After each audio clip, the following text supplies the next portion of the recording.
బలరాం నాయక్ ఉన్నారు.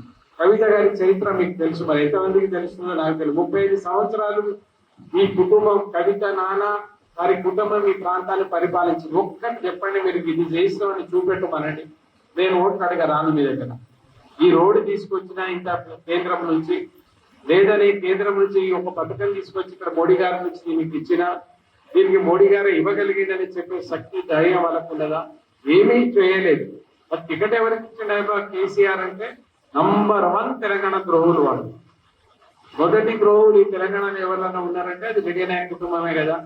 జగన్ ని తీసుకురావడానికి నువ్వు ప్రయత్నించినప్పుడు మేము అడ్డుపడ్డాం, మేము పట్టాల మీద పడుతున్నాం. ఆ రాళ్ల సాక్షిగా 9 మందిని కాల్చేది ఎవరు? కాంగ్రెస్ పార్టీ కాదా? మేమేమో ప్రాణాలను తెగించి తెలంగాణ తెస్తే, తెలంగాణ వద్దని అడ్డుపడ్డటువంటి కవితకు ఓటేస్తే వేయండి. ఏం చేసిందని వేయండి.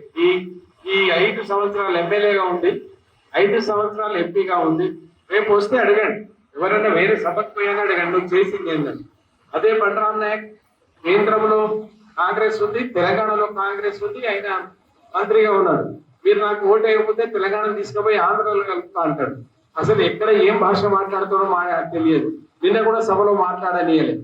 ఏదో ఏం మాట్లాడేస్తాడో ఏమో ఎవరికి అర్థం కాదు ఆయన.